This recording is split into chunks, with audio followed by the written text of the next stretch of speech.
compartir, debatir lo que a ti, lo que a mí nos pueda interesar. Son muchas voces unidas en una, nadie te viene a callar. Hola a todos, bienvenidos. Ya estamos subidos en el andén de Blue Radio, como ustedes saben, para que no atropellen la opinión. Gracias a quienes nos escuchan a través de las estaciones de Blue en blueradio.com, también a través de nuestro Facebook Live de los domingos y en Noticias Caracol ahora en YouTube.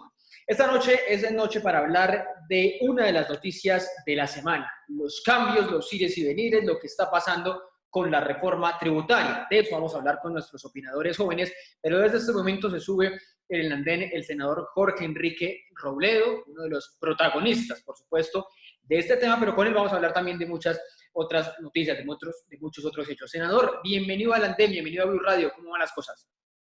Muchísimas gracias, Ricardo, por su hospitalidad. Me es muy grato estar con su programa y hablarle a los jóvenes de Colombia. Bueno, senador, ¿cómo va usted? ¿Se vacunó ya por estos días? Vimos la foto ahí. ¿Cómo le fue con la vacuna?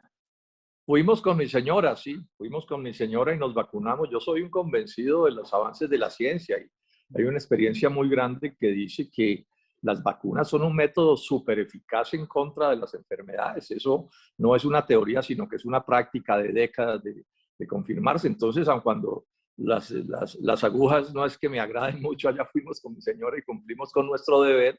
Y bueno, y me tomé el trabajo de enviar un mensaje para invitar a las colombianas y a los colombianos a que nos vacunemos, Eso funciona bastante bien para este lío tan grave en el que estamos empeñados. ¿También le tiene miedo usted a las agujas? Sí, la verdad se ha dicho así. Bueno, esas son cosas de infancia. Es que las agujas de ahora son bien delgaditas, Ricardo, pero no se imagina cómo eran las vacunas de cuando yo estaba, las agujas de cuando yo era niño eran como este dedo, y entonces la cosa era un precio distinto. Bueno, si yo le tengo, eso es tripanofobia, me puse a mirar, eso es tripanofobia, sufrimos entonces los dos de tripanofobia porque yo también aún con las agujas delgaditas, pero sí, el mensaje es vacunarse, sea así, o si pase un mal ratico con el chuzón. ¿Cuántos años tiene usted, senador? Yo tengo 71, cumplí ahorita el 11 de febrero. 71. Entonces clasificó, ya empezó a clasificar en esa nueva... Sí, ya no, yo fui cumpliendo todas las normas, yo en eso soy respetuoso, hice mi cola, fui a hacer lo que había que hacer y bueno, sí, inclusive me tocó con AstraZeneca y me la puse la de AstraZeneca. Algunas preocupaciones, pero la verdad sea dicha sobre eso, Ricardo, es que los porcentajes de fallas o de problemas ahí son pues muy, muy, muy bajos. Entonces, bueno, digamos, asumí la responsabilidad por completo como me tocaba, no solo en mi defensa, sino en la defensa de mis familiares, de mis amigos y de la gente, porque es que el problema de contagiarse no es solo que uno se contagia, sino que contagia quién sabe a cuántas personas más. A toda la familia, con la gente que uno convive, pero no sabía eso de la AstraZeneca, pensé que estaban aplicando hasta la semana pasada las de Sinovac. Ninguna consecuencia, ningún efecto adverso ha tenido, ¿no?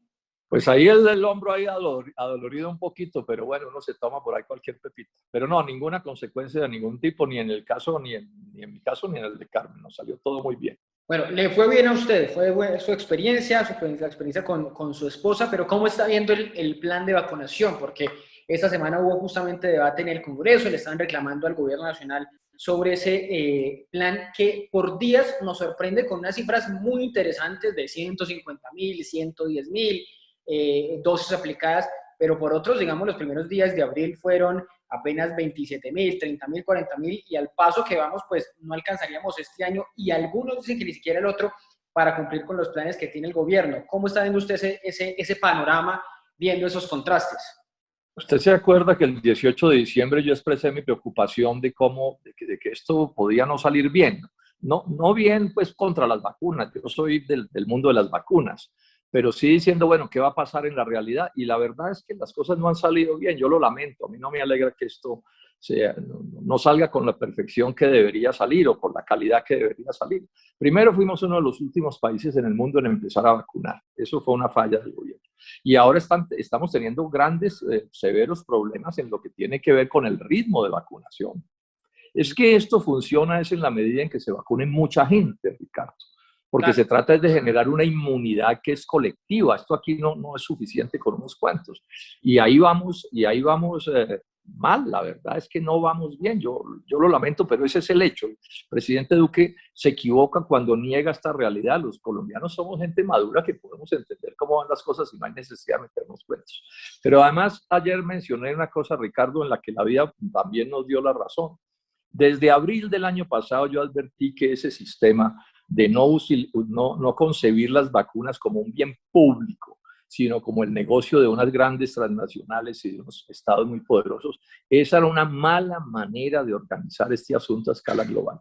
Y el problema probablemente más grave que tenemos es que unas cuantas empresas han monopolizado la producción y no alcanzan las vacunas que se están produciendo para aplicárselas a todos los seres humanos. Entonces, este es otro desastre, y en eso se equivocó también el presidente Duque, porque él no ayudó a escala internacional a que las vacunas se manejaran como un bien público y no como un negocio de unos cuantos, y en parte ese es el problema que estamos sufriendo en Colombia y en todos los países del mundo por la insuficiencia de vacunas para aplicar. Pero al menos internamente, y ahora que vienen los privados supuestamente a comprar, se mantiene la idea de la gratuidad, esa gratuidad que es tan importante. A todos los ciudadanos se le está aplicando la vacuna de forma gratuita. Ahí no hay no se está concibiendo por ese lado como un bien público la misma vacuna, independientemente de quiénes son los fabricantes. Pero digamos esto, lo de la gratuidad es importante y eso es más o menos de la historia de Colombia. La gratuidad tampoco es una cosa nueva. Es obvio que a un país le interesa que la vacuna sea gratuita porque es que la vacuna tiene efectos en la medida en que todo el mundo se la pone. Entonces lo de la gratuidad, mejor dicho, es de bobos no hacer gratuidad en vacunas, de idiotas. O sea que aquí eso no nos lo presenten como un gran triunfo. Lo que pasa es que la idea del bien público no era solo para efectos de vacunar, de serle a uno aplicada la vacuna, sino para efectos de producir la vacuna y a unos precios módicos. Y ahí las Big Pharma, que se llaman, se pusieron de ruana al mundo, y en eso se equivocó el presidente Duque cuando les facilitó el camino. Todavía estamos a tiempo, necesitamos que haya una especie de movimiento global que apunte a que esas vacunas se puedan producir en cualquier parte del mundo, cualquier laboratorio las pueda producir, para que nos aseguremos que vamos a tener vacunas de sobra, Ricardo, para aplicarle no solo a Colombia, sino a todos los países del mundo, porque aquí hay una cosa que está clara: si el problema no se resuelve a escala global, nada saca a Colombia con resolverlo, porque entonces nos contagia el país vecino o el uno o el otro o el que viene. Pero ahí no se estaría castigando el esfuerzo que hicieron unas farmacéuticas, unas grandes empresas, sean las que sean, por hacer la vacuna, la famosa propiedad intelectual de estas mismas empresas que demoran años en ceder las patentes justamente por eso, para sacarles un provecho del esfuerzo que hicieron. Ahora está ese adelanto del ARN mensajero que lo venían desarrollando las farmacéuticas desde hace años. No es un castigo ponerles esta idea de bien público que la habían promovido, usted lo dice, unos países como India y Sudáfrica en la OMC, y no ocurrió y no lo apoyó Colombia. No, esa es una visión, es la visión de las neoliberales y de las Big Pharma y de las grandes potencias económicas. Es una visión reduccionista. Yo no me opongo a que se respeten cosas como la propiedad intelectual, y esos son valores que yo entiendo. Ese es un tema que yo he estudiado mucho, pero la propia OMC, la Organización Mundial del Comercio, tiene las posibilidades de exceptuar la aplicación de cierto tipo de medidas en función del bien público. Y existiendo esa posibilidad que no destruye a las farmacéuticas, ni mucho menos, eso son mentiras, y más cuando en este caso casi todo eso se está financiando con recursos públicos a escala global, pues es un absurdo, es una cosa dogmática, sectaria, obtusa. ¿Sí? Senador, ¿qué tanto le está golpeando la pandemia? La idea, usted me decía ahorita que sigue muy juicioso las precauciones, la pandemia como tal, el hecho del aislamiento, el hecho de tenerse que cuidar, el hecho, bueno, ya vendrá su segunda vacuna pronto, pero el hecho de tenerse que cuidar a la campaña del próximo año. Usted ya ha manifestado su aspiración de querer ser candidato presidencial, su partido, que es Dignidad, ha avalado esa candidatura. ¿Cómo lo golpea? ¿Qué tanto le pega a usted en particular, pues no poder salir a la calle, no poder salir a recorrer el país? No, nos crea un problema gravísimo, Ricardo. Estamos haciendo esto en buena medida porque es nuestro deber, pero digamos que si esto se mantiene así hasta el año entrante, y es muy probable que a pesar de la vacunación, ciertas prácticas como los tapabocas y los confinamientos y otras cosas tengan que mantenerse, pues va a ser una elección extremadamente atípica y favorable al clientelismo y a la politiquería y a la corrupción. Entre otras cosas porque usted sabe que este país es muy distinto en sus partes, Ricardo. No es lo mismo Bogotá que la provincia colombiana.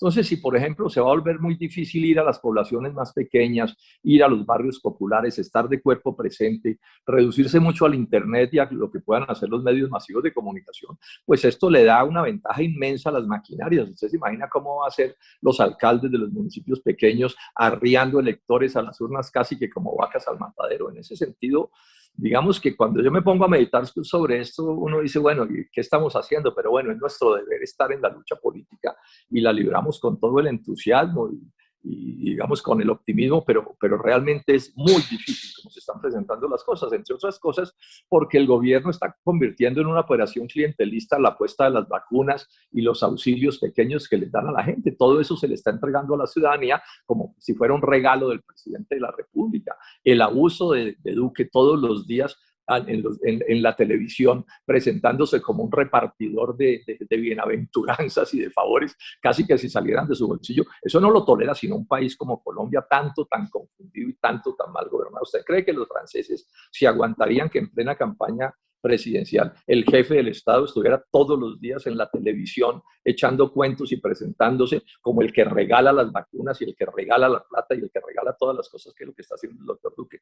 Realmente estamos muy, pero muy mal gobernados, pero repito, cumpliremos con nuestro deber y haremos esta lucha con todo el rigor y la seriedad, en medio de las grandes dificultades. ¿Y cómo va a ser? ¿Cómo va a ser ese proceso? Porque ya hemos escuchado esos adelantos, bueno, casi que es obligatorio en esta elección pensar en coaliciones. Ustedes han bautizado o se las han bautizado, la de ustedes, como la coalición de la esperanza. No sé si comparte usted el nombre de denominarla así, pero ¿cómo va esa idea de juntar muchos nombres para intentar una candidatura, bueno, que algunos dicen que es de centro izquierda, pero usted cómo la ve? ¿Qué posibilidades le ve para el próximo año, a pesar de eso que usted mismo dice, eso que usted admite que son dificultades?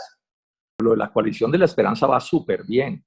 Le doy un poco la chiva además. El 22 de abril es nuestra presentación en sociedad, ¿cómo se llama? Estamos en los detalles finales, redactando declaración, programa, acuerdos. Estamos trabajando ya muy en serio en cómo es que vamos a armar listas únicas al Senado y a la Cámara. O sea que esto va súper bien, súper en serio. Y pudiendo tramitar las diferencias que son naturales en unos términos muy cordiales. Yo estoy muy optimista en que le vamos a presentar esta opción al país. ¿Qué es lo que vamos a anunciar principalmente? Pues que es un poco cosas que ya se han venido conociendo. Es un acuerdo entre distintos sectores políticos, distintos nombres. Voy a dar los nombres que nos ilustra mejor. Humberto de la Calle, Juan Manuel Galán, Juan Fernando Cristo, Sergio Fajardo, Ángela María Robledo, los candidatos verdes, que son varios, y Jorge Enrique Robledo. Hasta el momento vamos ahí, con el propósito de escoger entre nosotros un solo candidato o candidata a la presidencia de la República para la primera vuelta de las elecciones de mayo del año entrante. Esa selección se va a hacer en las elecciones parlamentarias de marzo del año próximo. Va a haber una consulta entre nosotros y quien gane será el candidato o la candidata de todos para la primera vuelta, con el propósito de pasar a la segunda vuelta y que alguno de nosotros sea el presidente de la República. Usted me menciona muchos nombres. ¿Todos ellos estarán en ese tarjetón de la consulta o hay posibilidades? Ya se ha hablado de que alguno se baje para que vaya a ser candidato al Congreso, para que encabece la lista. Porque bueno, pasó hace un año, hace 4 años con la Coalición Colombia, me acuerdo, ustedes estaban ahí, usted terminó volviendo al Senado. Esa idea está descartada entre ustedes, no solo le hablo de su nombre, que yo he escuchado que no quiere volver al Senado, sino de los otros. ¿Todos irán para la consulta de marzo? Si quiere ganarse una apuesta, Ricardo apueste a que Jorge Enrique Robledo no vuelve al Senado.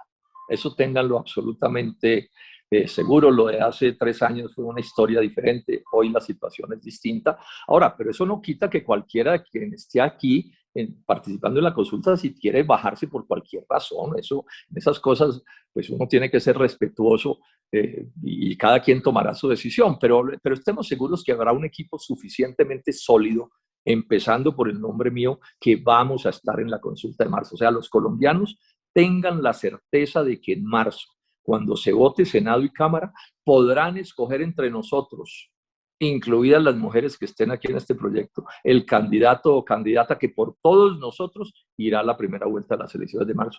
De eso, de mayo, perdón. De eso no tenga la menor duda, Ricardo. Este equipo tiene fuerza suficiente para que así se baje alguno, que se puede bajar, de todos modos el proyecto se mantiene como este proyecto de convergencia. Estemos seguros que en las elecciones de mayo va a haber por lo menos 3 grandes sectores disputando la política nacional.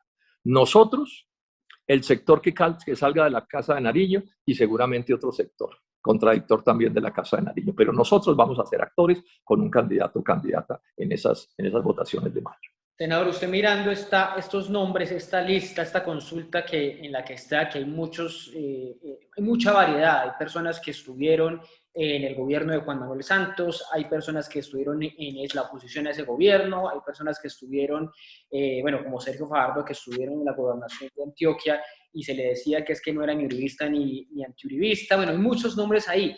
¿Usted cómo se identifica? ¿Usted se identifica como una persona de centro? Porque dicen que esta es la coalición de centro. ¿Usted se identifica de centro? Yo estoy un poco en el plan de renunciar a los rótulos, Ricardo, porque la vida, y más en cómo se hace la política en Colombia, me ha enseñado que los rótulos crean más confusión que las cosas que aclaran. Miren, por ejemplo, lo que ha sido parte de mi vida política y una dificultad. Entonces, digamos, yo he aparecido toda la vida como una persona de izquierda, ¿sí? Pero entonces resulta que en Colombia a nombre de la izquierda se ha secuestrado, para poner un ejemplo.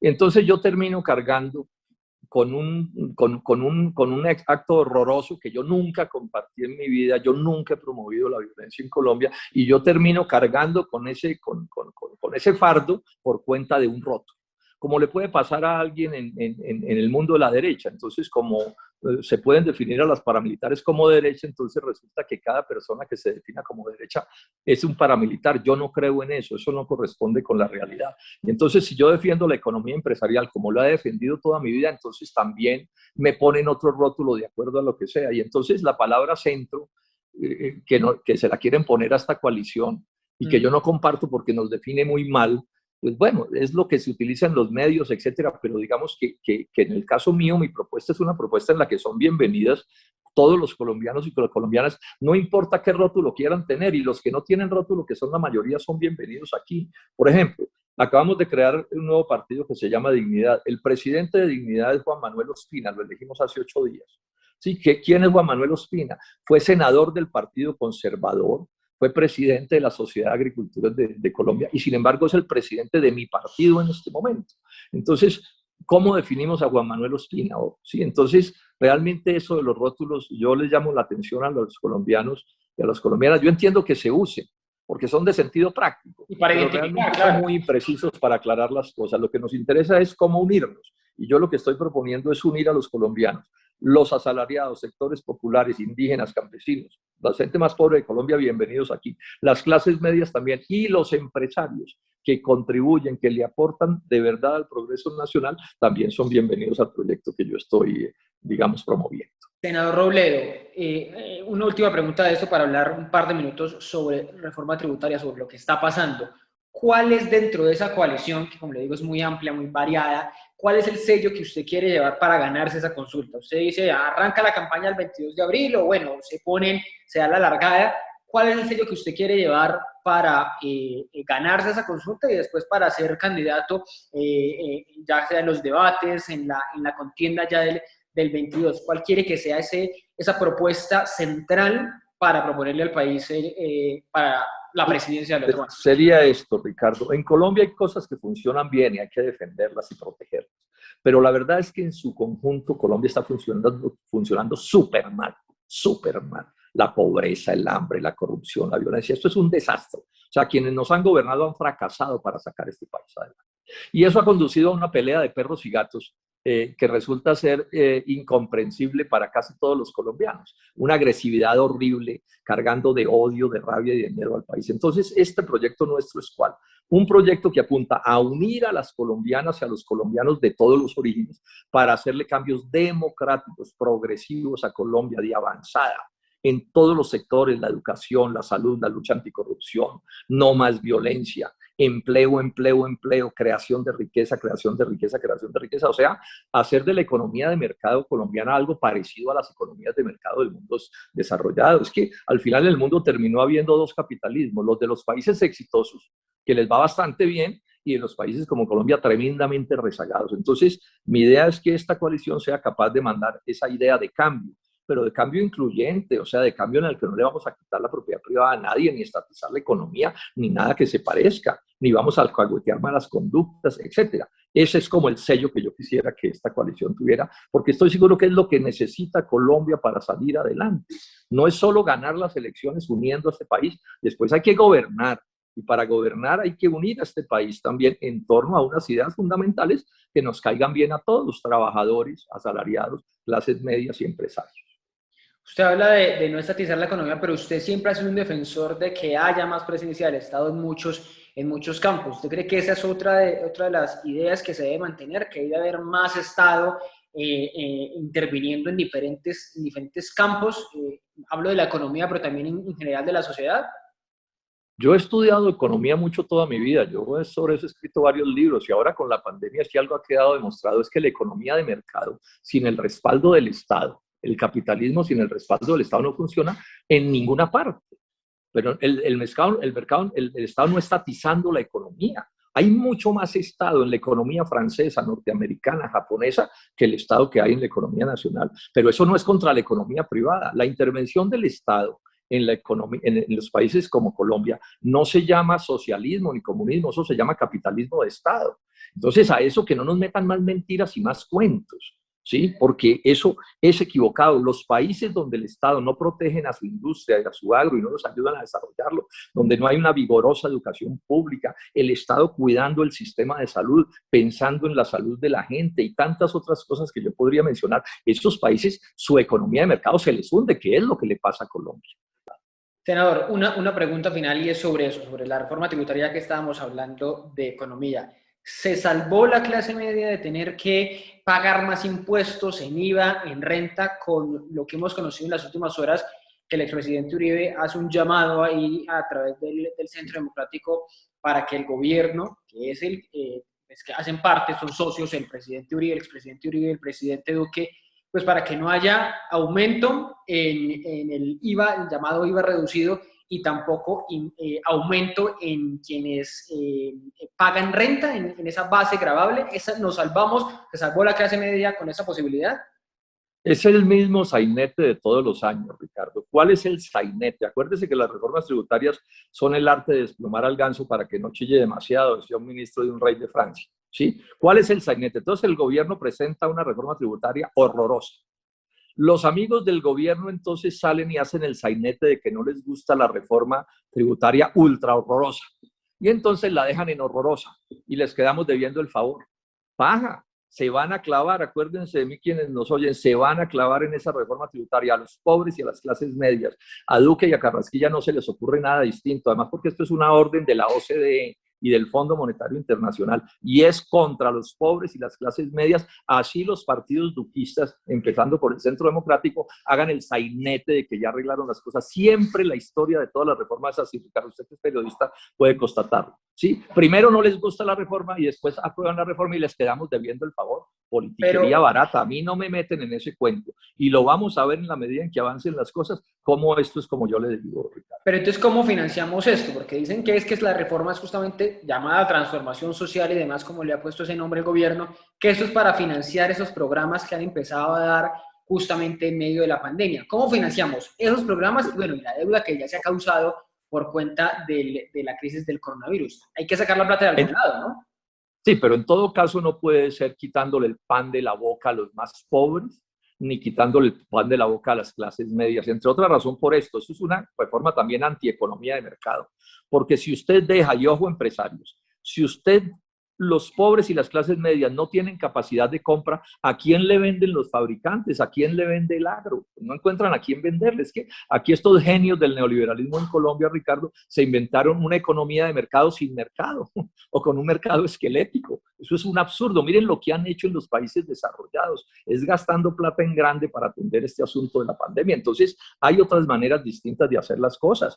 Por ejemplo, que se persiga la evasión y la corrupción. Es que aquí hay una parte inmensa de la crisis, del problema fiscal que no se resuelve, o de los ingresos del Estado, es porque quienes deberían pagar mediante la corrupción y el fraude por una DIAN que es alcahueta, ¿sí? No hacen lo que deberían pagar. O sea, hay otras maneras de hacer las cosas, pero la orden que les llega de las grandes centros de poder internacionales para proteger a las grandes transnacionales es que sigan los pobres y las clases medias reventándose, dejando de comer para pagar lo que otros deberían pagar.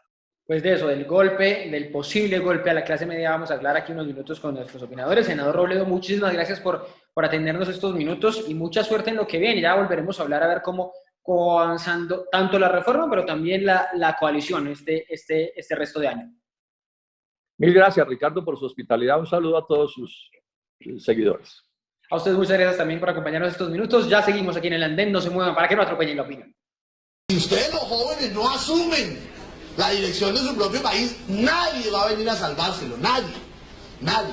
Súbete al andén que no atropellen tu opinión.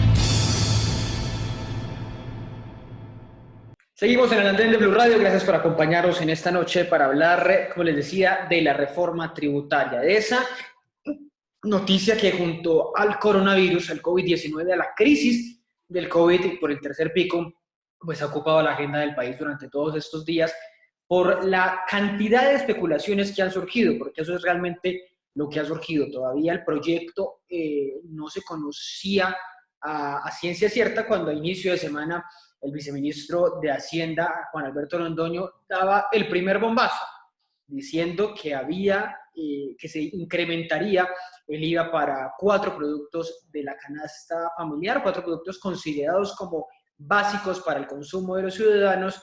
Él dijo que no lo eran tanto, que el café y el chocolate no eran tanto de consumo básico de los ciudadanos, y ahí fue Troya, se armó toda la posibilidad de los ciudadanos de convocar a paros, de los partidos políticos decir que no aprobaban la reforma, hasta que a mitad de semana llegó, entre comillas, la salvación, la supuesta salvación por parte del Centro Democrático, que a través de una reunión un poco inusual, poco explicada entre el hijo del expresidente Uribe, Tomás Uribe, y el presidente Iván Duque, pues en esa reunión, en un anuncio que hizo el presidente Duque, se descartó esa posibilidad y posteriormente el expresidente Álvaro Uribe, aquí en estos micrófonos de Blue Radio, descartó la otra, la posibilidad que temían las clases medias de que hubiera un impuesto, que se pagara renta desde un valor de 2.500.000 pesos mensuales para ese propósito. De eso vamos a hablar esta noche, de si todavía con esas posibilidades descartadas, esos incendios que fueron los más grandes, pues todavía existe una amenaza a la clase media en esta reforma que quiere dejar el gobierno. ¿Para qué? Para evitar que nos quedemos sin plata, para evitar que el gobierno, el Estado colombiano se quede sin plata para cumplir sus obligaciones, que es el otro miedo que expresó el ministro de Hacienda, Alberto Carrasquilla. De eso vamos a hablar esta noche con nuestros opinadores que ya están subidos en el andén. Ahí ustedes los están viendo: Liliana Castañeda, Daniel Peña y David Calcino, que se suben esta noche en el andén de Blue Radio. Empiezo preguntándoles a cada uno y empiezo con David.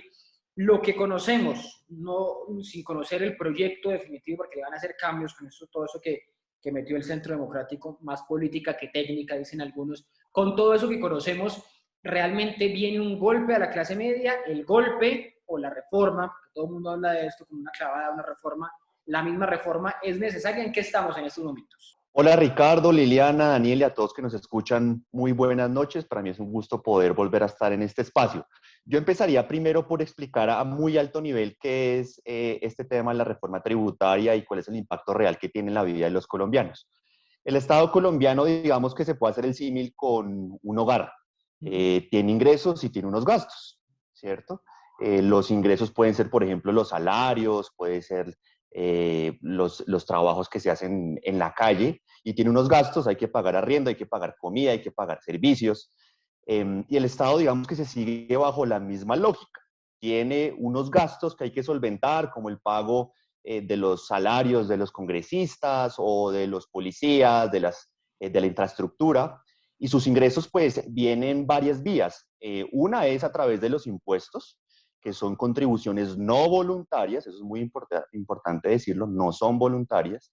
Otra es la deuda pública, es decir, que los bancos le presten dinero al Estado. Y la tercera es la impresión de dinero, que digamos que en este caso afortunadamente está descartada como un método de financiamiento del Estado.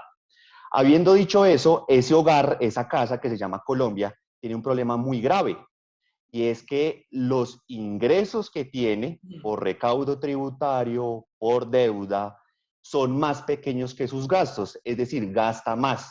En ese hogar que se llama Colombia nos gastamos más en arriendo, nos gastamos más en mercado de lo que nosotros logramos trabajar, de lo que logramos ingresar, perdón. Sí. En ese sentido, pues aplicándole un poquito de lógica un poco sencilla, pues hay dos maneras de normalizar la situación. O se disminuyen los gastos, ¿cierto? Le bajamos un poquito al mercado o buscamos de pronto consumir menos agua. O la otra es buscar un trabajo adicional o mayores ingresos. Esto es una reforma tributaria, es decir, que lo que busca es aumentar los ingresos, muy diferente a una reforma fiscal. La reforma fiscal busca reducir los gastos. Colombia, cuando uno ve, digamos, que la diferencia entre esos ingresos y gastos ha ido aumentando. Han habido brechas del 2%, del 4%, pero ahorita las proyecciones nos muestran que más o menos de un 8%. Eso quiere decir necesariamente que pues hay que salir a buscar esa plata.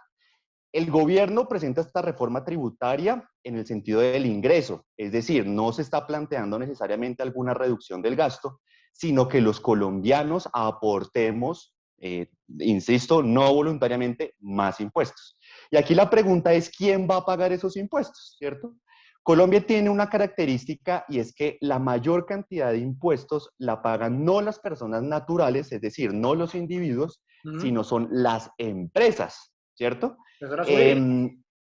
Exacto. Entonces, lo que se está planteando es que eso es un sistema, de acuerdo a la tesis del gobierno, que yo personalmente no necesariamente comparto, es que esos que pagan muy poquito, hay que extender esa base, es decir, que sean más colombianos lo que aporten con una tasa, digamos que un poco más generosa.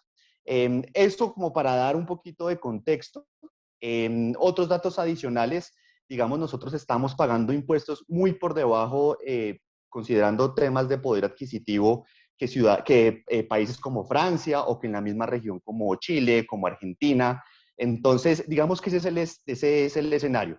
Entonces, digamos que eso era lo primero que quería decir, dar un poquito de contexto y si ahorita eso me permite dar algunas ideas de lo que pienso de cuál podría ser ese camino para cerrar esa brecha de ingresos y gastos. Pero claro, pero como está la casa en estos momentos, que la casa está con esos problemas de que hay mayores gastos y hay que meter ahí inevitablemente la variable de la pandemia, que eso ha incrementado los gastos. Es como cuando usted, no sé, a la casa le llega otro inquilino o a la casa le llega, no sé, tienen otro hijo. Bueno, hay una condición importante en estos momentos que cambió las cosas de cómo iba la economía. Existiendo eso, haciendo el símil de la casa, pero pensando en que esto estás hablando de toda una sociedad, ¿a quién o de dónde hay que echar mano en estos momentos para conseguir esos recursos? No va a haber adelgazamiento del Estado, como usted lo dice, o de la forma como se pretendería, como pretenden muchos, quisieran muchos, en una reforma realmente fiscal como usted plantea. Entonces, ¿de dónde echamos mano?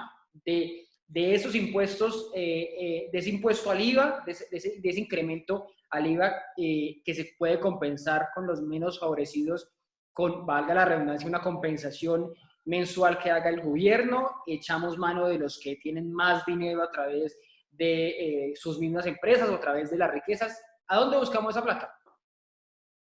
Listo. Con eso en mente, pues digamos que los políticos tienen un incentivo natural para no reducir su propio gasto.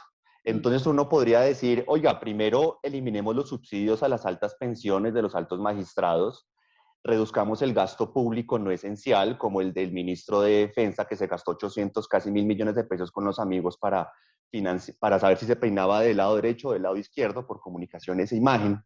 Pero bueno, como ese no es el sentido, digamos, de los políticos, esa autocrítica, siempre va a ser mucho más fácil sonsacarle, expoliarle el bolsillo a los ciudadanos. En ese sentido, yo creo que el gobierno le va a apostar es aumentar los impuestos vía ampliar la base gravable. Es decir, que seamos más los colombianos que aportemos y que eso no esté concentrado en unos pocos. Eso puede tener cierto sentido rigor y técnico, pero a mí me parece importante pues destacar esa primera parte que era de la autocrítica del político. Entonces yo creo que lo que vamos a ver es que de pronto la persona que gana, tiene una renta líquida de 2.500.000 no va a aportar, pero por ahí uno de 3.500.000 y ahí en adelante puede empezar a aportar algún monto. Y en cuanto al IVA, pues digamos que el IVA tiene una característica y es que pues hay unos bienes que están excluidos y técnicamente lo que se ha demostrado es que eso beneficia a los más ricos. Y con un mecanismo que a mí me parece interesante y que yo apoyo, y es que eso permita devolverle el IVA a los más pobres, que ahorita está como no, en un monto de 3, 4 billones de pesos y eso podría aumentarse sustancialmente, que sería un beneficio, según las cifras de ANIF, de unos 700, 800 mil pesos al año a un hogar pobre, que no es una menor cosa. Exactamente, que esa es la idea, bueno, esa es la zanahoria, como hemos hablado durante todas estas semanas del gobierno, es devolverle, compensar el IVA a través de ese mecanismo que va a ampliarse incluso a más ciudadanos. Liliana, esto como lo estamos viendo, se apagó el incendio, ya no hay amenaza para la clase media, con todo ese contexto, digamos que era más político el que les daba al inicio de quienes intervinieron para evitar que se quedaran los impuestos en el IVA, el aumento del IVA y el aumento a la base gravable.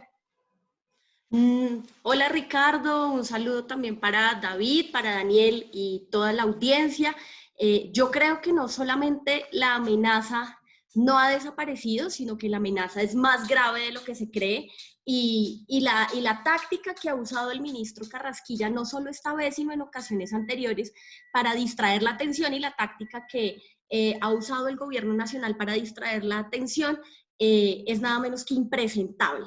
Entonces siempre sale, las reformas tributarias no se discuten con seriedad, con documento en la mano, sino que se van filtrando documentos de los gremios, se van filtrando documentos del gobierno nacional que generalmente se presentan a los gremios y sale un adefesio más escandaloso que el resto de los adefesios, como ponerle tarifa de IVA pleno al café, al azúcar, al chocolate, que hoy tienen un IVA del 5%, entonces por supuesto hay todo un escándalo, toda una ola de rechazo que por supuesto yo comparto, pero cuando dicen, bueno, no le vamos a bajar el IVA al café, al chocolate y a la sal, entonces decimos, uy, bueno, qué bueno, ya pasó el peligro, cuando de repente, insisto, el garrotazo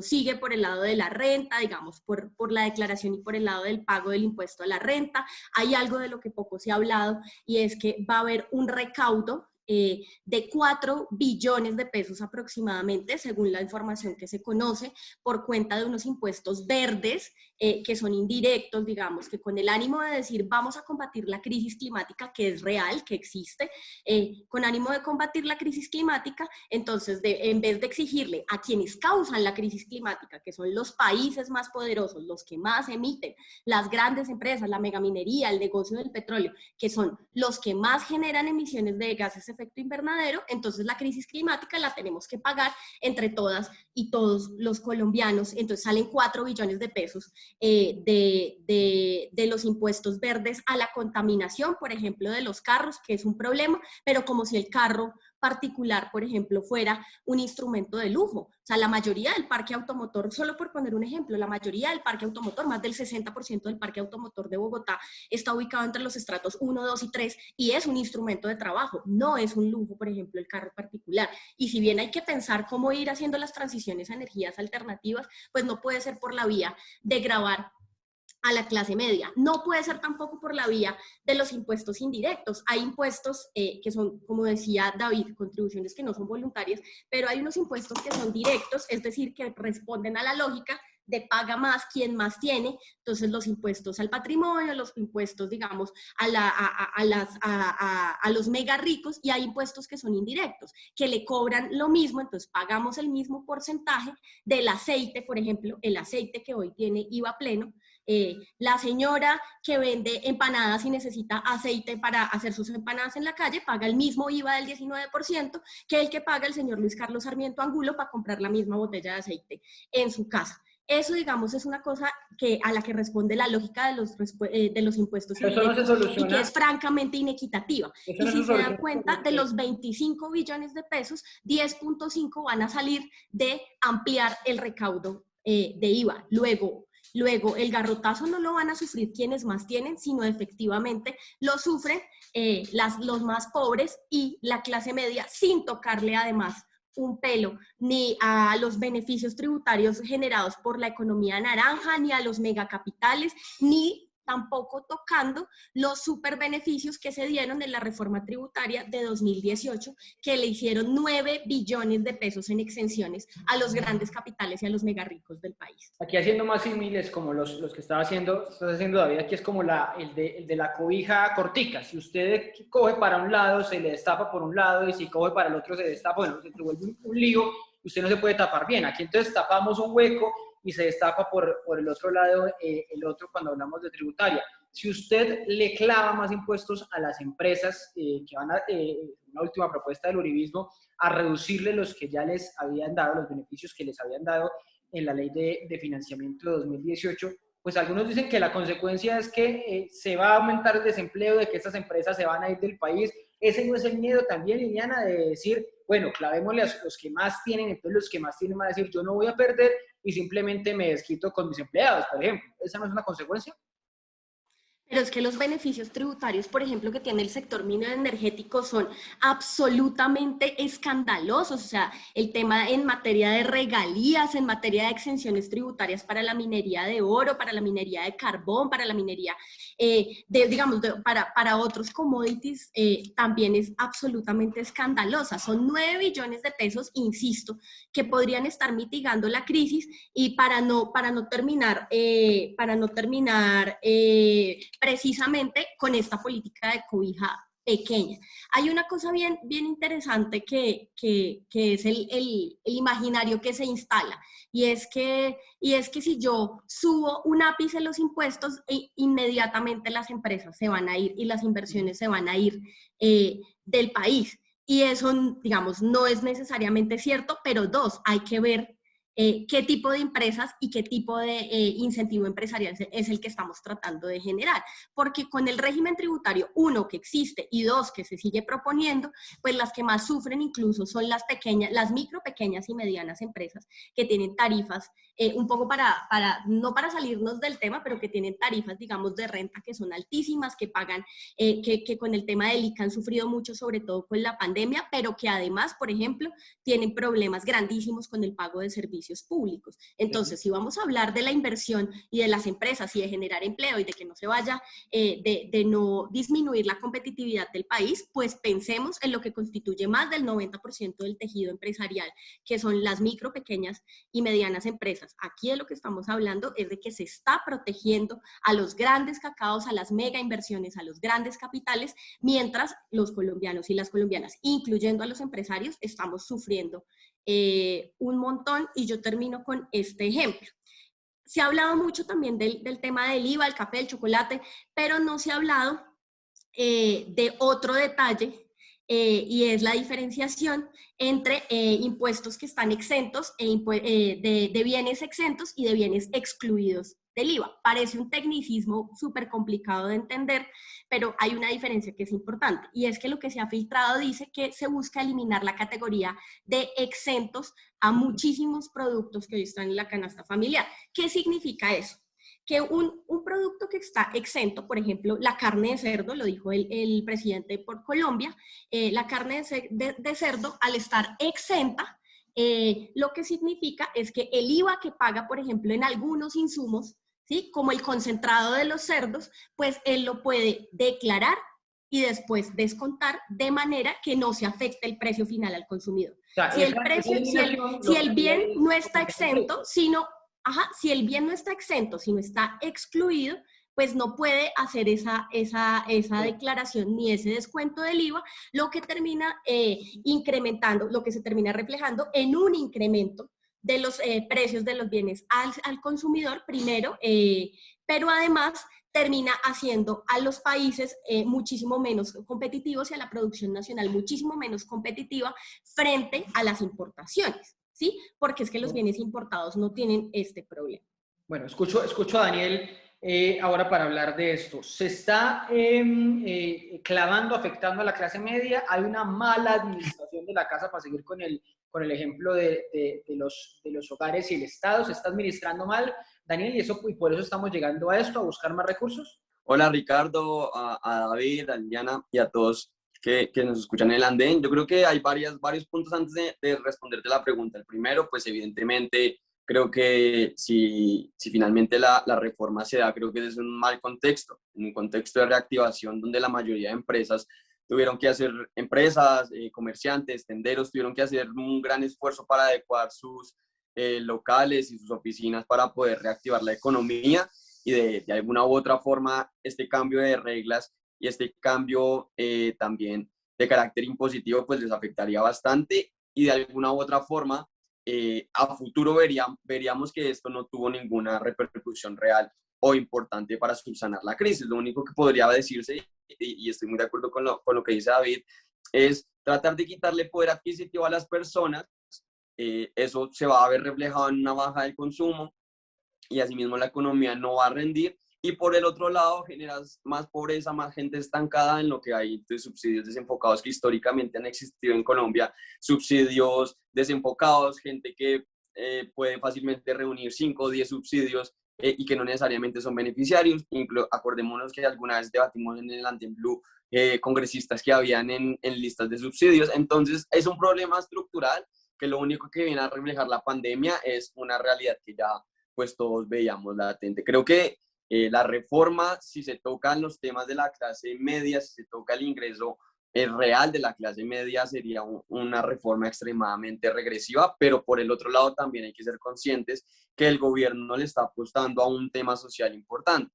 Se crea ingreso solidario, se sigue manteniendo adulto mayor, lo que busca es tratar de hacer un paquete social importante para subsanar la crisis. Sumado a que, también creo que lo hablamos una vez, incluso con David lo hablamos una vez acá en el Andén, el subsidio al empleo formal es una opción que le da para garantizar ese indicador de desempleo que yo creo que a esto quería llegar y es el más importante que hoy tiene Colombia.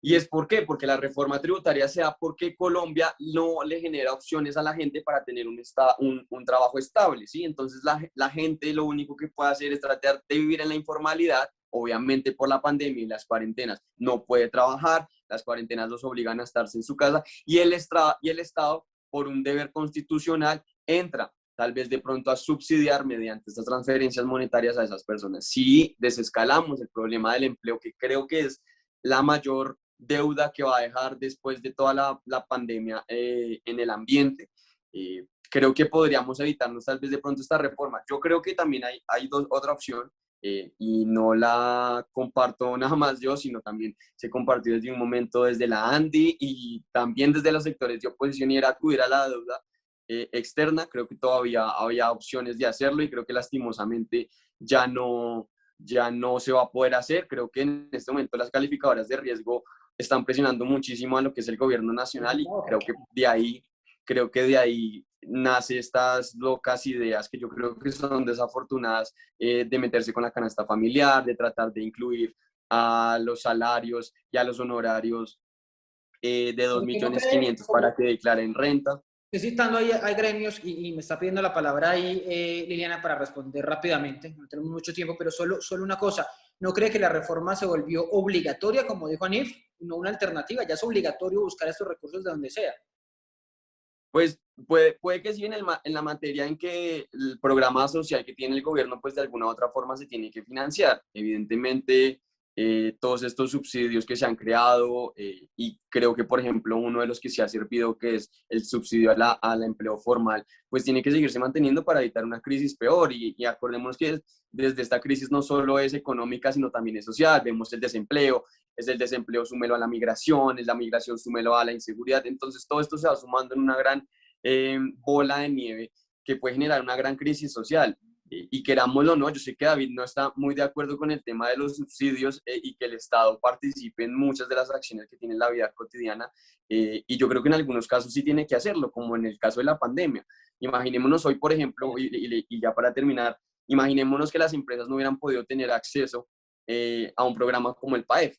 No solo tendríamos unas empresas cerradas, sino que tendríamos miles de personas desempleadas, y nosotros que somos jóvenes sabemos lo difícil que es conseguir un empleo, sabemos lo difícil que es conseguir una remuneración adecuada de acuerdo a los estudios que hicimos. Entonces, el Estado tiene que entrar cuando hay crisis. Evidentemente, pues esta fue una crisis durísima y creo que la reforma, yo todavía no me la juego a que sea la única opción. Creo que habían más opciones que explorar. Creo que, por ejemplo, una reforma a la DIAN se necesita urgentemente. Hay personas que en este momento tienen que pagar impuestos y que no se pagan, y que por eso es más fácil ampliar la base gravable, porque ellos saben que pueden hacerle seguimiento a las personas que sí podrían pagar, y creo que ahí hay un hueco fiscal muy grande.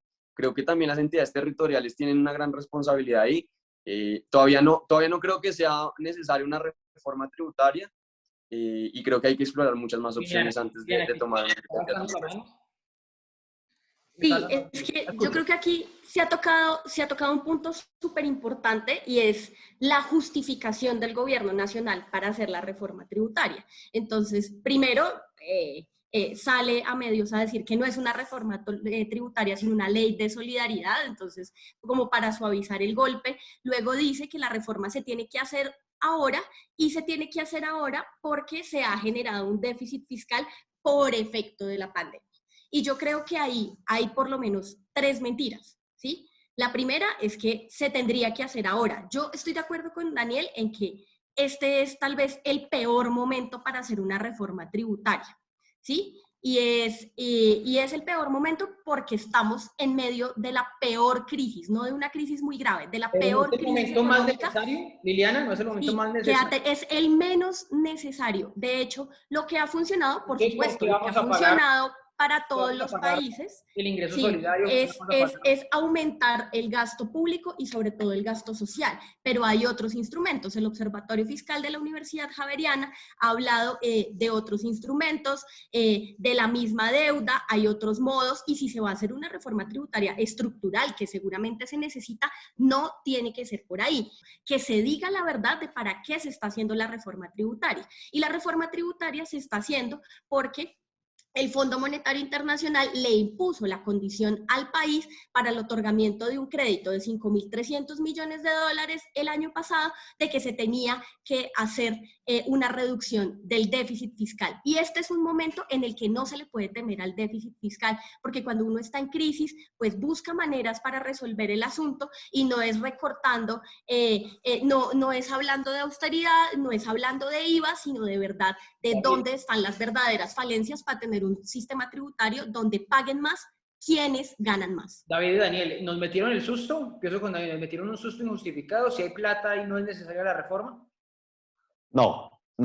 El déficit más grande que hemos tenido desde la Constitución del 91, que digamos es la carta que busca asegurar toda cantidad de derechos, toda necesidad, a toda necesidad le quiso otorgar un derecho, como decía Eva Perón.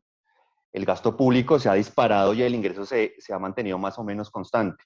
En el momento más grave, por darle algún contexto, que fue más o menos en los 2000, ese déficit era del 4.5% y ahorita estamos llegando al 8%.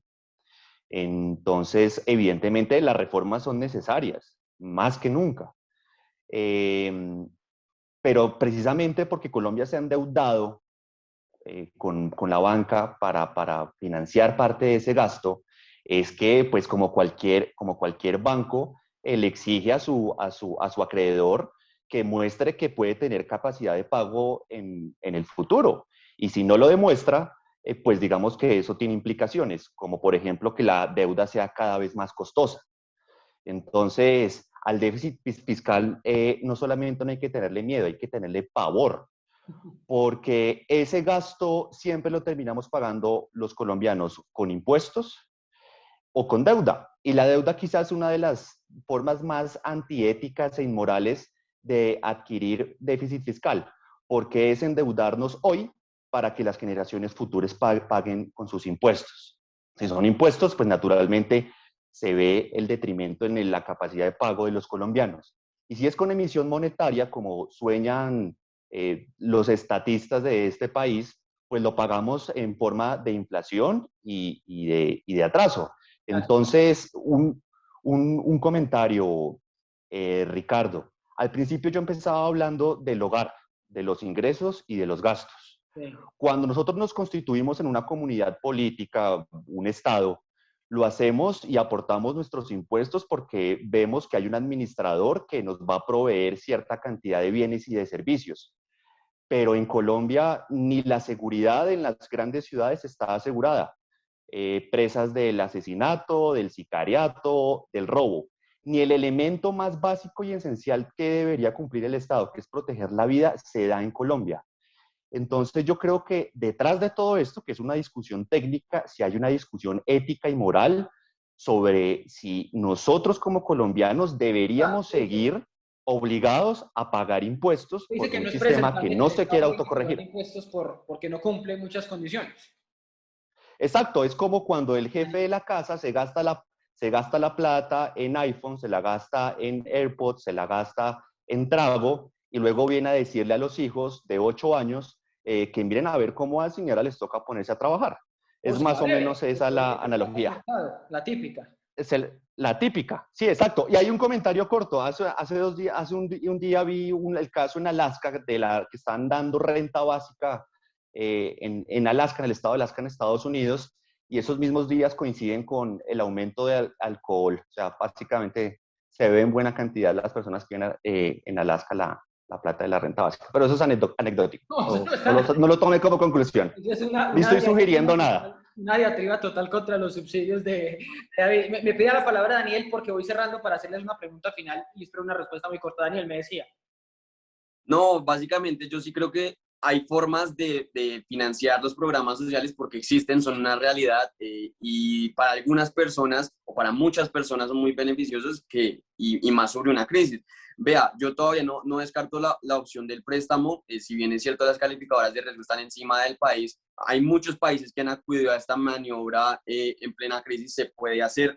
Y esto tiene que ir acompañado de una fórmula integral. Eso es como una ají que usted solo le mete pollo, no, hermano, tiene que meterle maíz, tiene que meterle algas, tiene que meterle de todo. Entonces, viene el préstamo, vienen formas de financiación, pero también tiene que reducir el Estado. Hay muchas cosas que en el Estado son absurdas, esquemas de seguridad grandísimos, esquemas de seguridad, es que si fueran descentralizados uno diría, listo, pero territorialmente no hay nada, casi todo está concentrado en Bogotá. Unificación, por ejemplo, de subsidios, como le digo, y eso salió, no sé hace cuánto en noticias, que una persona puede adquirir 10 o hasta 15 subsidios en un mismo día. Entonces, y hay gente que, por ejemplo, está en las listas de subsidios que no se necesitan. Entonces, ¿cómo podemos ahorrarnos desde la unificación de subsidios que existen en Colombia y de filtrar esas listas de gente que ya no necesita? Porque al final del día, pues la idea es que la gente no necesite subsidios porque puede subsistir de acuerdo a su trabajo. Y finalmente, identificar evasores. Ricardo, hoy en día la evasión en Colombia es muy alta. Veamos, no me acuerdo cuando hablamos hace 2 o 1 año de lo que pasaba en la DIAN y cómo estas personas que trabajaban en la DIAN permitían que se entrara cargamento por contrabando porque ellos se les facilitaba mejor no cobrarles y facilitar pequeña Anguila y toda esta gente. Entonces ahí nos dimos cuenta de que plata existe. Colombia estaba en una economía más o menos creciendo antes de esta pandemia y que la plata había, pero al final del día no es Estado me dé todo o mercado regúlese por sí mismo, porque ante una crisis pues se demostró que ni el mercado funcionaba completamente, ni el Estado podía subsidiar plenamente, y cuando nosotros y mucha gente que le gusta al Estado, que salud, que educación, que renta básica, pues ahí se da cuenta que todo vale y todo cuenta, ¿sí? Y todo cuenta, e incluso los derechos son costosos, ¿sí? Y el Estado tiene que entrar a subsidiarlos en algunos casos, por supuesto, pero tiene que haber esa línea en donde el Estado pueda intervenir sin dañar el nivel económico y hoy en día de la clase media, que es la más afectada. Me está acabando el tiempo, solo una pregunta rápida para cada uno y me dicen sí no sobre esto. Por cuenta de la reforma, el texto que estaba y las declaraciones que había dado el viceministro, ahora hay un cambio pequeño con lo que dice el expresidente Uribe, de lo que va a quedar. Hay una convocatoria a paro, a movilizaciones el 28 de abril. Daniel, le pregunto si no se justifica, ¿se entiende ese llamado a movilizarse contra la reforma el 28? No, si no tiene el texto radicado aún. Tendrían que analizar cuál sería el texto radicado en lugar de salir primero a la movilización. Liliana, ¿sí a salir a la calle por cuenta de lo que se ha conocido? Yo creo que sí, además porque se junta junto con otras reivindicaciones que tiene el movimiento social, el tema de la renta básica, responderle al movimiento universitario, responderle al magisterio colombiano. Hay una serie de reivindicaciones que se van juntando y aquí se conoce el espíritu de la reforma, que es efectivamente hacerle un raponazo a las personas más pobres, a la clase media y afectar la capacidad de consumo. Si tanto afán tienen de verdad de recomponer la economía, pues que reparen el aparato productivo nacional. Y David, para despedirme, sí, no, para salir a la calle ese día. No, uno, por la razón que acaba de dar Daniel, es decir, si uno no conoce el texto final, ¿a qué va a salir a protestar? Y dos, eso es una manipulación política, digamos, de ese fantasma del progresismo y el estatismo que va a aprovechar toda situación política para mover la opinión pública y tratar de capturar la mayor cantidad de votos y llevarnos al abismo. Claro, esas elecciones, también hablamos aquí, terminamos hablando aquí de las elecciones del próximo año por cuenta de esta reforma que va a ser un medidor de como con la visita de los Uribe a la Casa de Nariño. Claro, eso también fue una jugada política, por supuesto, las salidas a marchar, el comunicado de Cambio Radical diciendo que no se apruebe la reforma porque si no, no tendrían opción de poder en el 2022 y por supuesto lo que ha hecho el Centro Democrático. Todo es electoral, ni siquiera solo político, electoral. Es electoral. Yo creo que esa también es una diferenciación que es necesario hacer. No hay que temerle a que la ciudadanía ejerza sus derechos políticos. Otra cosa es la politiquería y las jugadas electorales. En todos esos tres quizá haya algo de eso. A David, a Liliana, a Daniel, muchas gracias por acompañarnos esta noche. Les envío un fuerte abrazo. Cuídense mucho a todos por estos días, particularmente en Medellín, en Barranquilla, en estos dos departamentos. A ustedes un fuerte abrazo y gracias por acompañarnos. Nos escuchamos la próxima semana con otro personaje y otro debate aquí en el Andén.